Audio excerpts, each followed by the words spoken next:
Mannarkkad LDF സ്ഥാനാർത്ഥിക്ക് കിട്ടിയത് ആകെ ഒരു വോട്ട്. ഇതിലും വലിയ ഗതികെട്ടവൻ ലോകത്ത് വേറെ ആരെങ്കിലും ഉണ്ടാവും എന്നെനിക്ക് തോന്നിപ്പോകുന്നു. കാരണം പുള്ളിയുടെ വോട്ട് തന്നെ പുള്ളി തന്നെ കിട്ടി. എന്തായിരിക്കും അതിനുള്ള സംഭവം? കുടുംബക്കാർ പോലും പുള്ളിനെ വെറുത്ത് കാണും. എന്താണെന്ന് എനിക്കറിയില്ല. എന്നാലും ഇപ്പം ഇപ്പം തന്നെയാണെങ്കിൽ ഒരു രാഷ്ട്രീയ പാർട്ടിയും വിശ്വസിക്കരുത് എന്നുള്ളത് ഇപ്പോൾ തോന്നുന്നത്. കാരണം ഒരു സ്വതന്ത്രനായിട്ട് നിൽക്കുമ്പോൾ ആരും വോട്ട് ചെയ്യില്ല, പാർട്ടി അനുഭാവികളൊക്കെയാണെന്ന് നമുക്ക് പിന്നെയും പറയാം. അതിന് പാർട്ടികൾ ഒരു പാർട്ടിയും പെട്ടിട്ട ആളല്ല. ചിലപ്പോൾ വീട്ടുകാർ വെറുപ്പാണെങ്കിൽ പോലും ഒരു വോട്ട് കിട്ടിയതിന് ന്യായം പറയാം.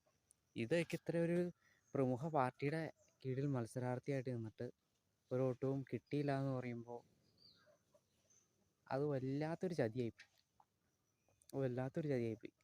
ഞാൻ കുറേ വർഷങ്ങൾക്ക് മുമ്പാണെങ്കിലും ഇതുപോലെ തന്നെ 2 വോട്ടാണ് കിട്ടിയുള്ളൂ. LDFൻ്റെ തന്നെയാണ് 2 വോട്ടാണ്. ചിലപ്പോൾ എല്ലാം തിരിമറിയൊക്കെ കാണും. വോട്ടിൻ്റെ തിരിമറി ഉണ്ടോ എന്ന് അന്വേഷിച്ച് നോക്കണം. അല്ല, ഇപ്പോൾ ഒന്നിനെയും വിശ്വസിക്കാൻ പറ്റില്ല. എന്നാലും ഒരാളെ ഇങ്ങനെ പിടിച്ച് കോമാളിയാക്കണ്ടായിരുന്നു. അപ്പോൾ കുറച്ച് മുമ്പ് എങ്ങാണ്ട് ഒരു വാർത്ത ഇൻസ്റ്റാഗ്രാമിലൊരു പേജ് കണ്ടു. ഒരു BJP സ്ഥാനാർത്ഥിയെ അങ്ങനെ വോട്ട് പരാജയപ്പെട്ടു പോയി. അത്യാവശ്യം വോട്ടൊക്കെ ഉണ്ടായിരുന്നു.